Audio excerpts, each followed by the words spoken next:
Sounds like you don't give up too easy. That's the kind of man I am, Ben. I set out to do something. I do it. Surrender just ain't in my nature. Plus, I'm stubborn as hell.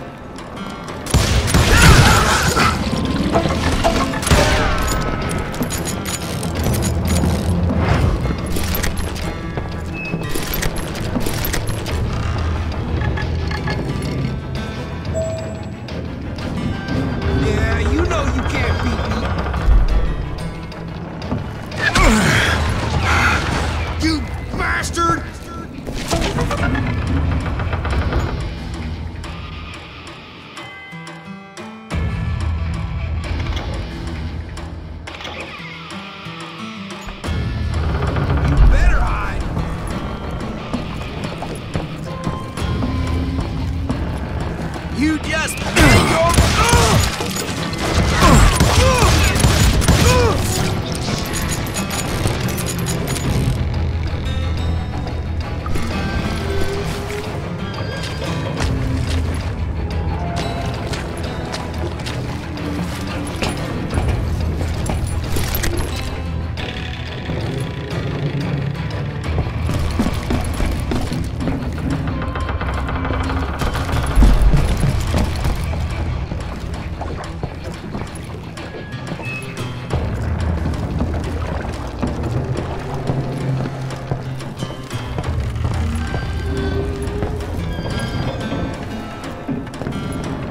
Right about then, much to my relief, the vigilantes finally arrived.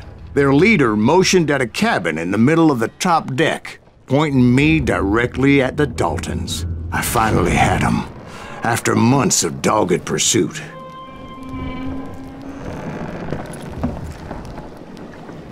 But it turned out that they had me. Take him out! I'm sending you to hell!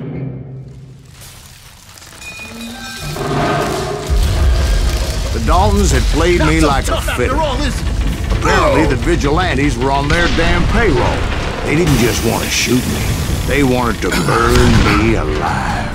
But finding my way out of a burning labyrinth proved to be quite a challenge. It was a riverboat, right? I mean, it's not like it was a goddamn ocean liner. Well, yeah, but I was in a fight. Did you hear about that ship that's gonna launch next year? Largest one in the world. We're talking about the Titanic. If you ask me, it's too blessed good. I don't think it'll even... So anyway... Don't be stupid, Steve. They know what they're doing. They say that the Titanic is unsinkable.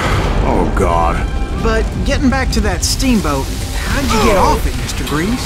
I took in a lot of smoke that day, so I admit my recollection might be a bit hazy. But somehow I managed to finally disembark. It was time to settle this once and for all.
Weren't about to come at me one at a time.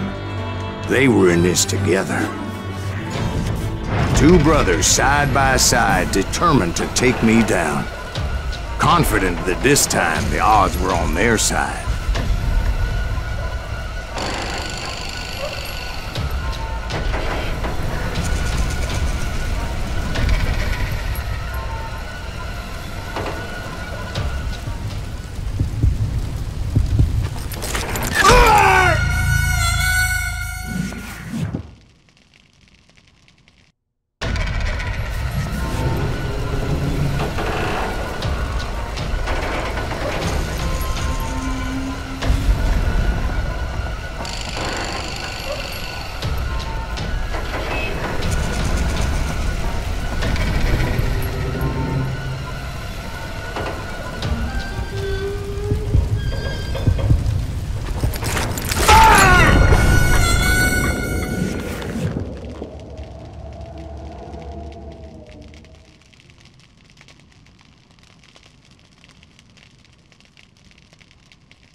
They got it wrong.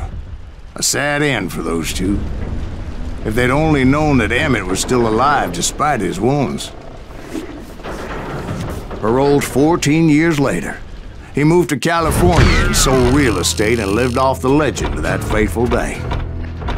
And the tragic death of his two brothers.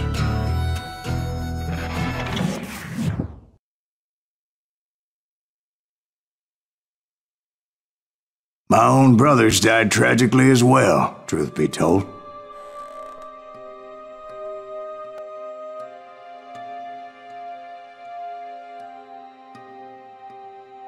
It was 1868, and me and my older brothers were pulling a tidy profit running cattle into Juarez, Mexico.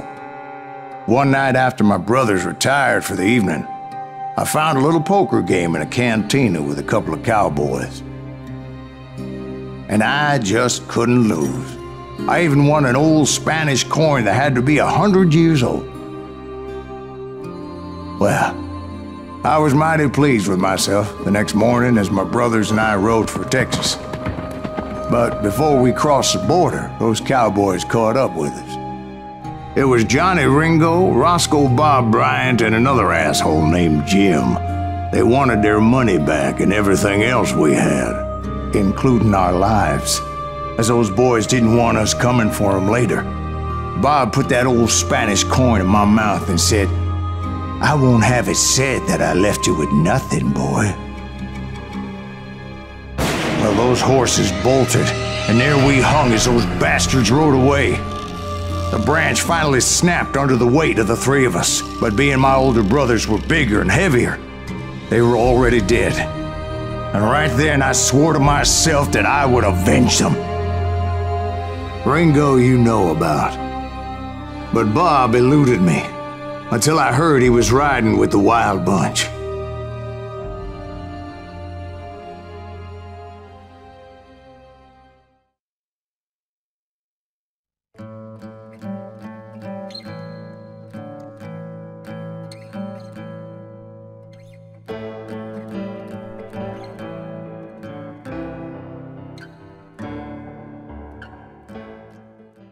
I'd been on their trail for months, ever since they left their hideout in the Bighorn Mountains.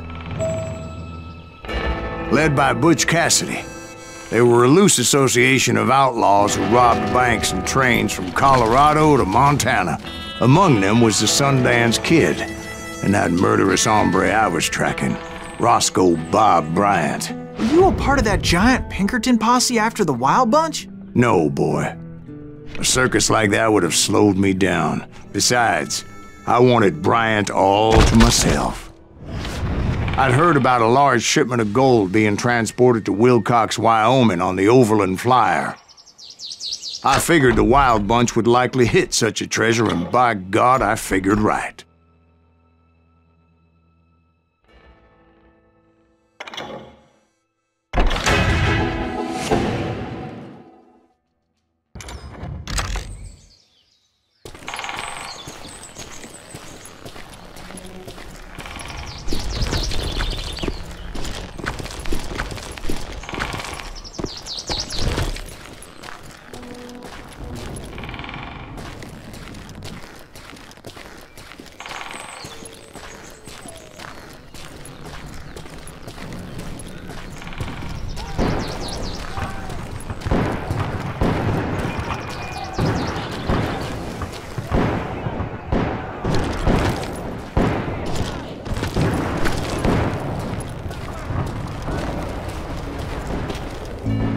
They blew the bridge with the intention of forcing the train to stop. Well, I assumed the Wild Bunch was likely in the still intact part of the train high above, so I had no choice but to make my way up through the passenger cars dangling down. I was determined to make that sumbitch Bob pay for what he did to my brothers.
I found the device they used to blow the tracks, so I knew I was headed in the right direction.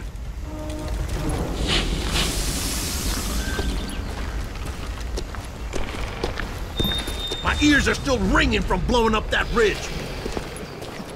What'd you say? I can't hear a goddamn thing! Well, I made my way off unscathed and came upon a few members of the gang and had no choice but to dispatch them. Shit! That's Silas Green! From there, I had to negotiate an even more precarious route.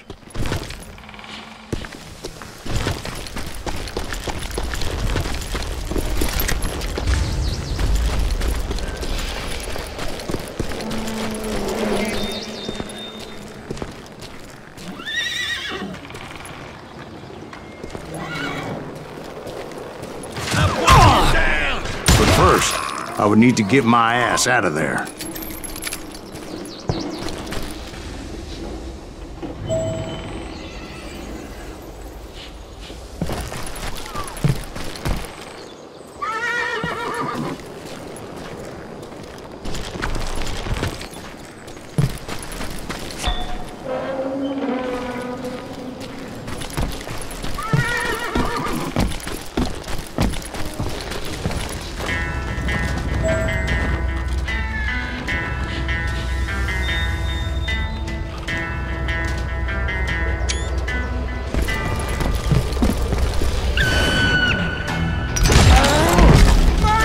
Jumped from the frying pan into the fire as the train was clearly fixing to fall.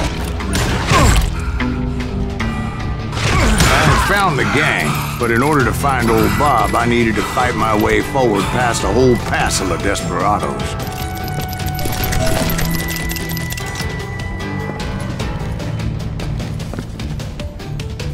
Outside, inside, any way I could, I made my way towards my prey.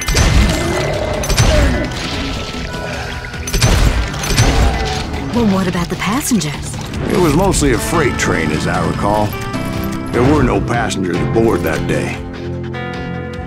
Hide, you lily-livered son of a bitch! Huh?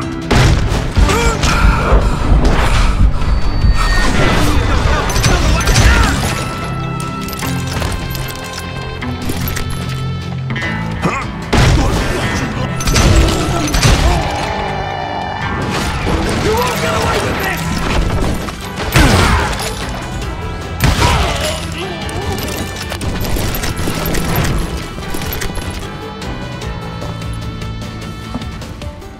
As I mentioned before, I am not fond of heights.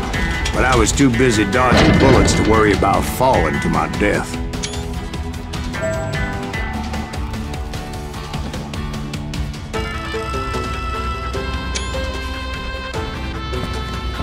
Odds were I was likely to die that day anyway. So I was determined to take down as many of those bastards as I could.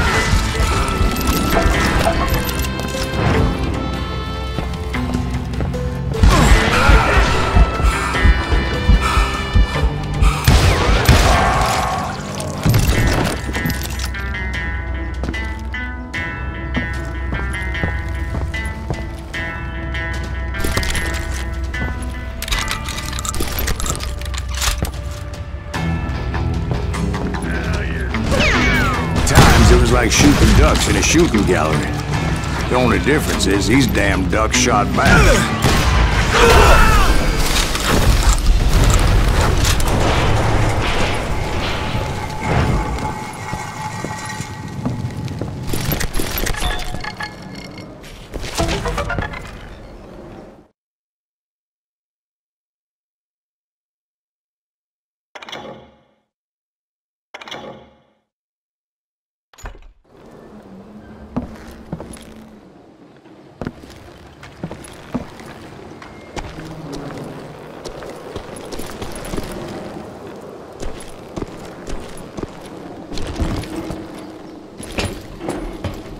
I kept hoping the law would show up and give me a hand. You mean like that giant Pinkerton posse that I read about?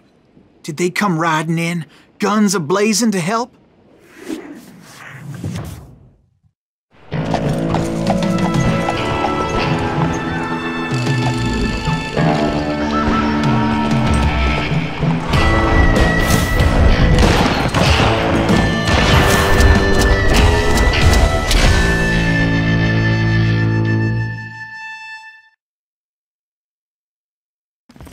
Help? From the Pinkertons? No, son. I had to fight the wild bunch all by my lonesome, as usual. Who the hell is that? He's out of his mind! Take cover! Retreat! Retreat! He's killing everybody!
Guess is those dime novels didn't portray this as it happened, did they? Only a few stragglers were left, and I had to cut them down pronto if I was going to stay on old Bob's trail.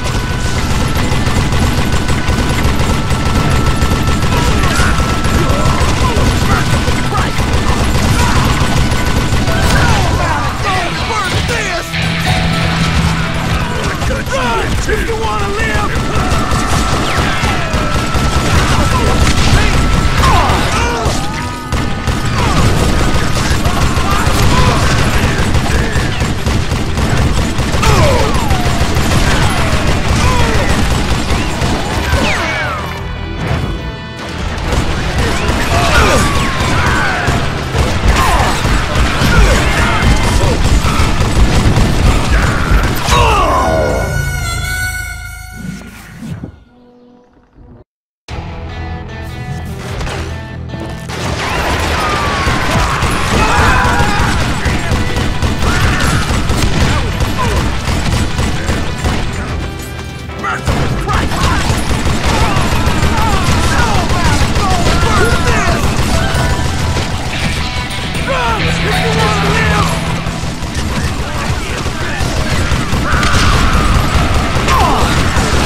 Once I silenced all those guns, I went searching for my nemesis, determined to finally have my justice. But the only survivor who welcomed me was George Flat-Nosed Curry. Who was he? The fastest gun in the gang. Right after Sundance, I mean. And Kid Curry, and maybe Elsie Lay. Though some folks might dispute that.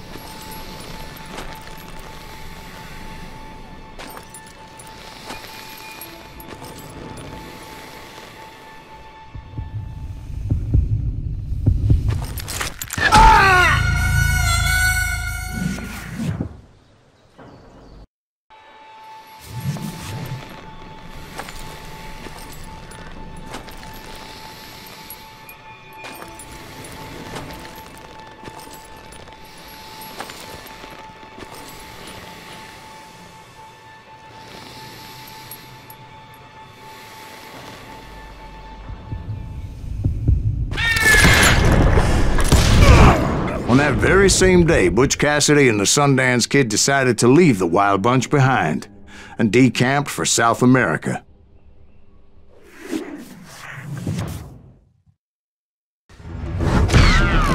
They ended up living down there for many years, but I'm sure you already know all about that.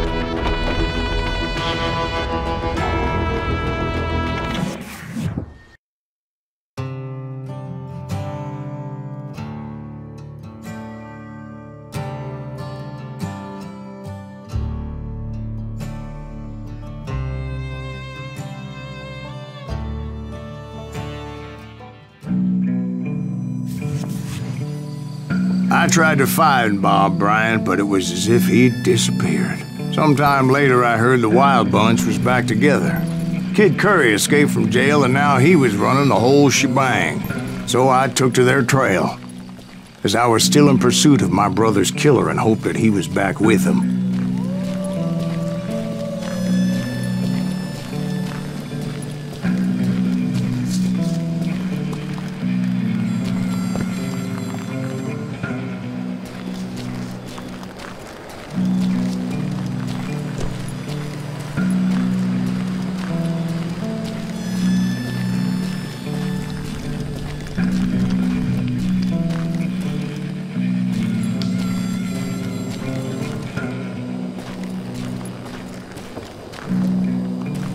That Kid Curry's kinda crazy, ain't he?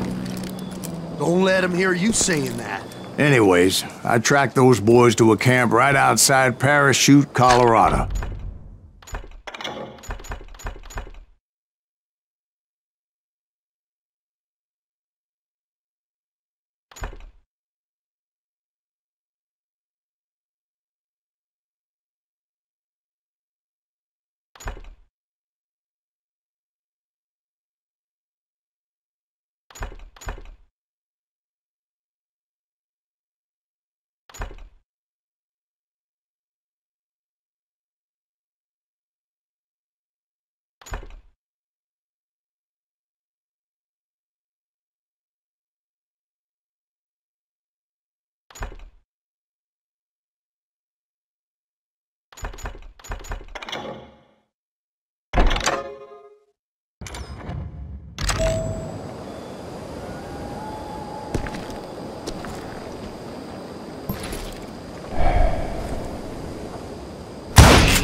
Being outnumbered, I didn't bother with a warning shot.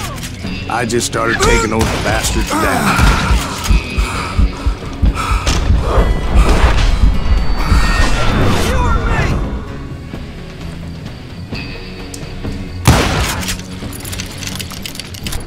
Old Bob wasn't among them, and neither was Kid Curry. I could sense him close by, however, plotting something nasty. I just needed a clue as to their whereabouts.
I found one.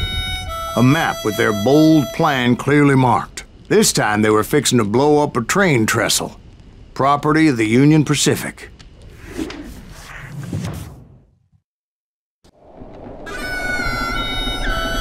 The plan clearly indicated how they were fixing to undermine several of the weakest wooden supports.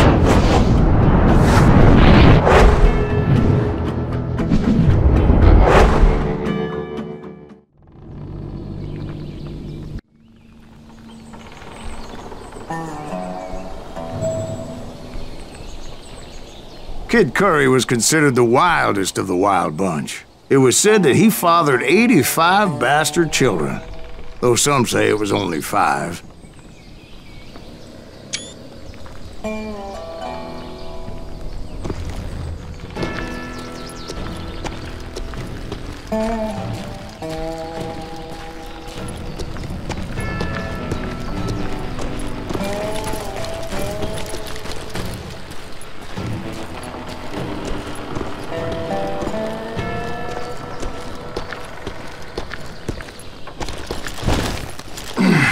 Kid Curry had bragged to a whore how he was gonna rob a train heading to the U.S. Mint in Denver. And that whore, Fat Sally, she told me.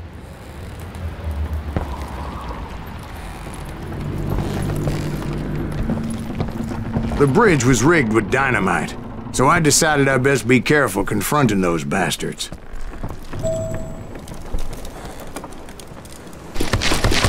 And I made it a point to remove any dynamite that I came across. A moment later, I saw a ladder that somehow had escaped my attention. Don't you blow us up now.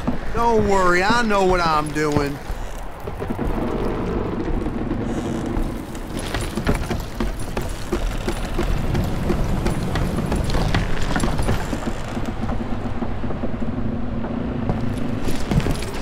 Of course, I had to tread carefully.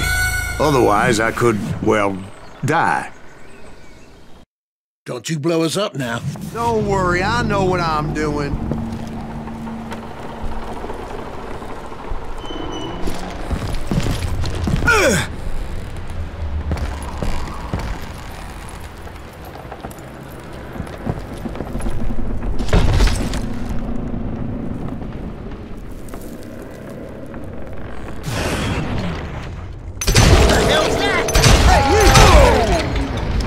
But the Wild Bunch did not take kindly to my presence and attempted to blow my head off. It appeared the kid had found a number of new recruits to bolster their ranks. Yes, there's always desperate men willing to trade their lives for stolen treasure. What happened next? Well, having removed the first bundle of dynamite, I decided I might as well remove the other one. Once that was done, I figured I'd find my way from there.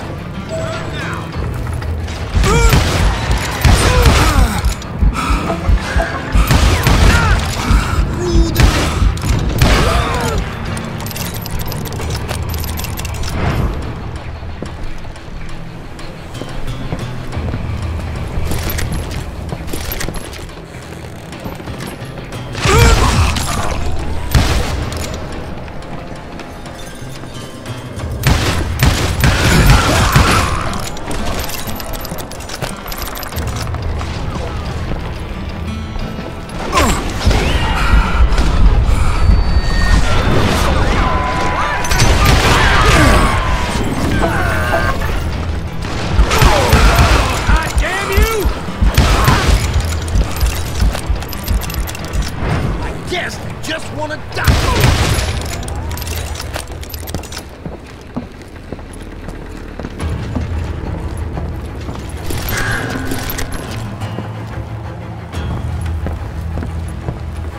You ain't seen the likes of me. It's time to end it. And this time.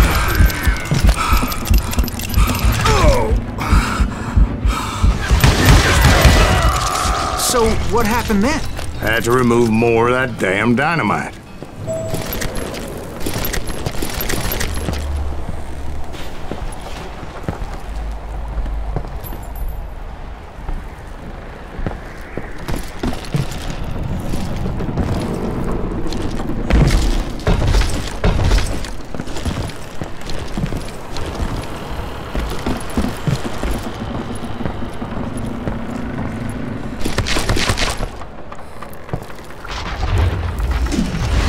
It must have been terrifying trying to make your way across.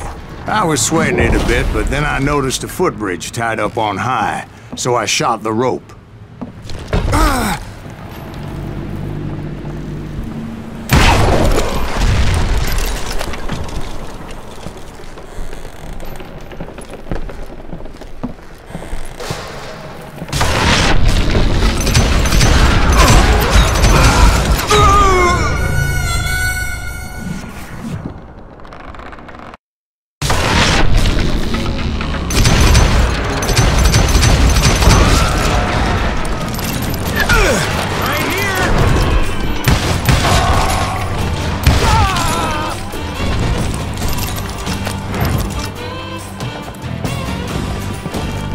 So that was all the dynamite? Funny you should mention that, darling. As actually, there was a fourth charge impeding my progress.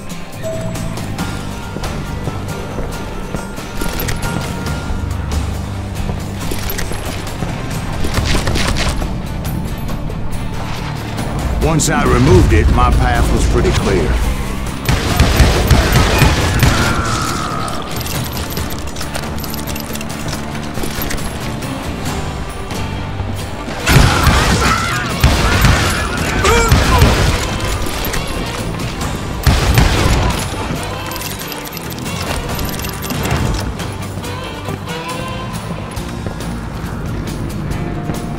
Why don't somebody...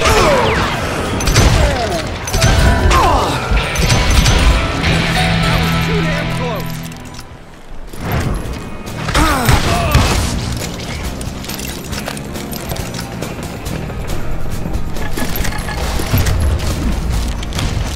So I proceeded onward. I realized that that way just wasn't gonna work. I needed an alternate path forward.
I hope you understand how badly my adventure might have ended had I not been as careful as hell.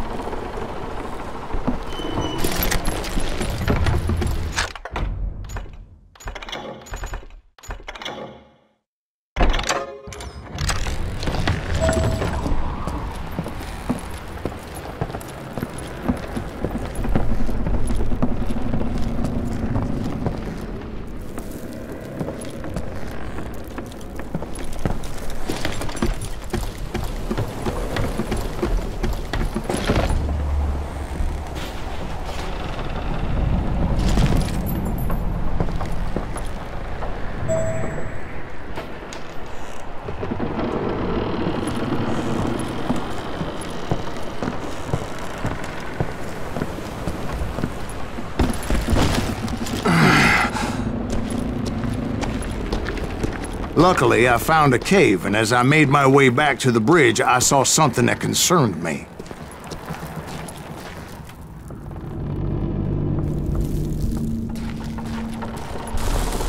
It was a long, burning fuse, and it was moving fast as hell. I had to catch it.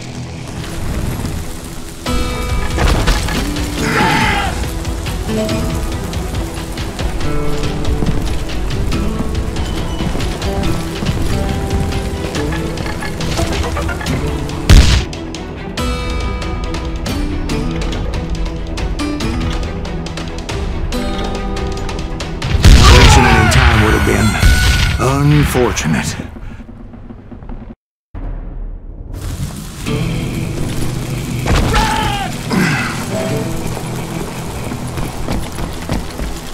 The burning fuse was so damn quick, I had to run like the wind. I almost had it, but no. Thought I was gonna have a coronary when I lost sight of those sparks. My heart was pounding like a sledgehammer. I knew that failure meant boom. Then, finally, at the last moment, whew. Of course, I was successful, or clearly I wouldn't be talking to you folks here today.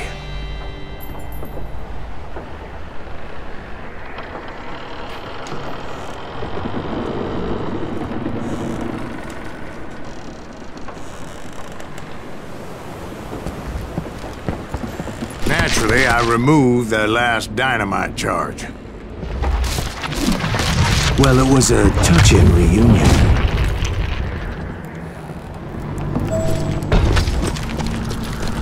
But by this time, I was thoroughly exhausted and dragging my ass as I was not a young man anymore.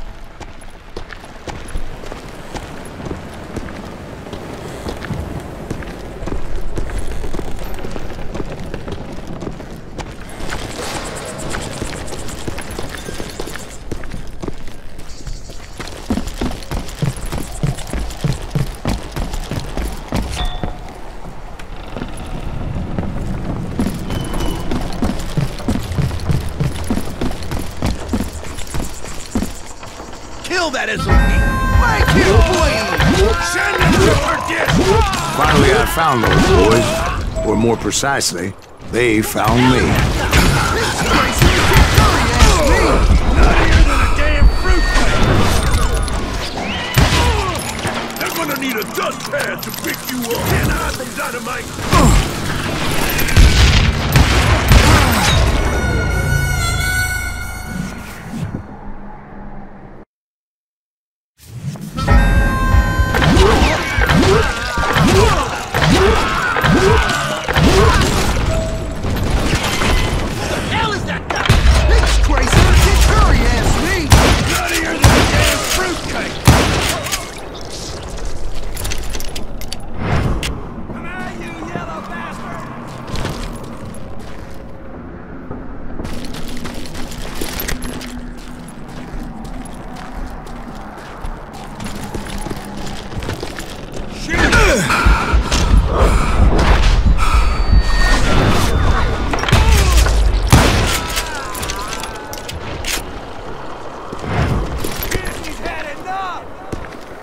Just when I thought things couldn't get worse, Kid Curry opened up on me with a goddamn Gatling gun.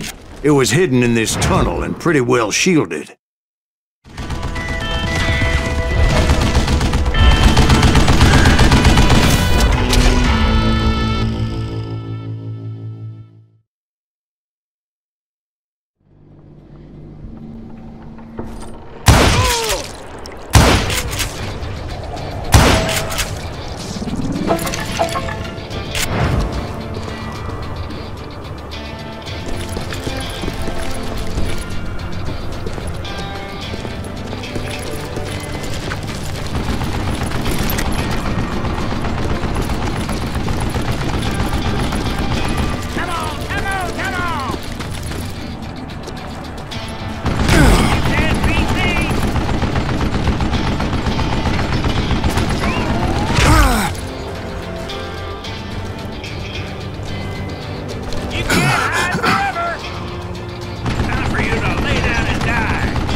Luckily, I had located some dynamite. I still, however, had my work cut out for me.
Eventually, I brought that tunnel down.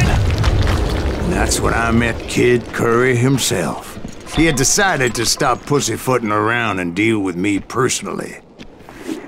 Gonna cut you a new smile.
Fast as he was, I was just a bit faster.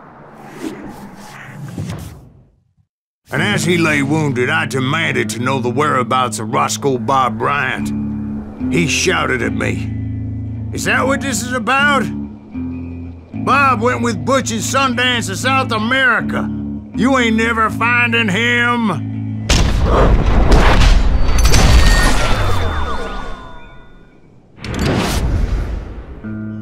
Those were his last words.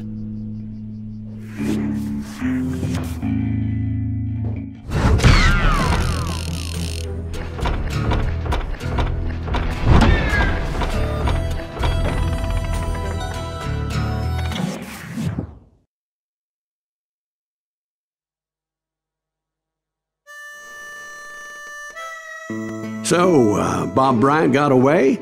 I knew I'd never find him in South America. What about the other killer? Yeah, you kinda glossed over that one. Well, I found Jim not long after my showdown with Ringo. At the time, he was riding with the James Younger gang. Did I neglect to mention that?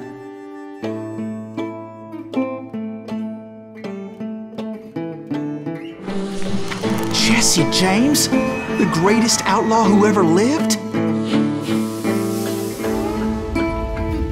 Jesse and his kin rode with Quantrill when he raided Lawrence, Kansas, and killed near 200 people, boy. Nothing great about that. And from there, him and his brother went on to rob banks and trains from Kansas to Missouri. Which is why there was such a rich bounty on their heads. 40 grand for both of them, dead or alive. That's one hell of a payday.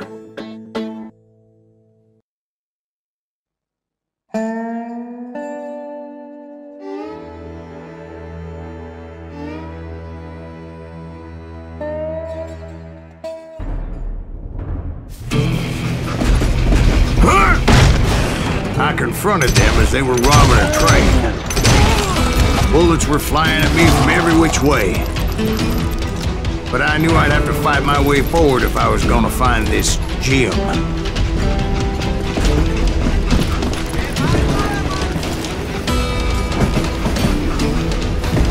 I'll kill you!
Now, wait a second. Now, how'd they stop this train in the first place? Well, the James boys were experts at this.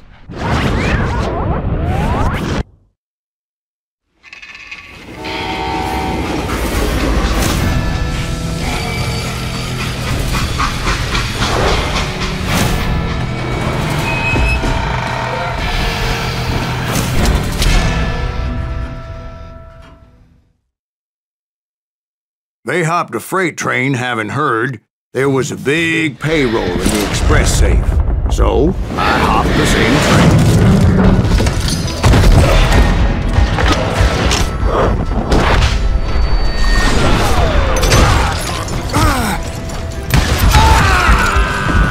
The James Younger gang was decimated after that little fiasco they had in Northfield, Minnesota. So Jesse needed more men and took on the killer I was after, along with a host of others. I was hoping to find my man and put a bullet in his head. Climbing around that train, I must have swallowed 100 damn bugs before I reached James that... Younger gang pulled the first train robbery west of the Mississippi. Sounds like you hold them in high regard. Everyone knows they were the most famous outlaw gang ever. And you took them all on by your lonesome. Again. I'm finding this all a little hard to swallow, friend. Well, maybe you need to wash it down with some whiskey. By the way, did I mention that that train was flying down those tracks like a bat out of hell? That's how it screams.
Gentlemen's facilities.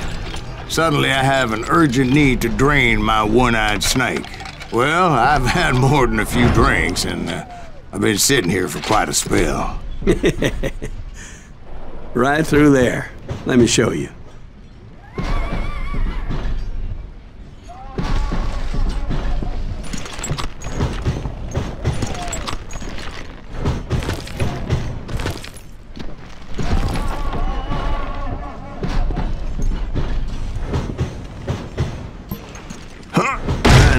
So much malarkey in my life.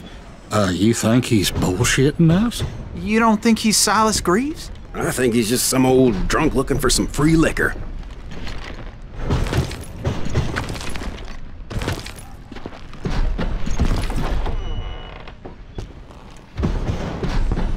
I don't know, Jack. I think I believe him. You don't think he met Jesse James? Oh, you gotta be kidding me.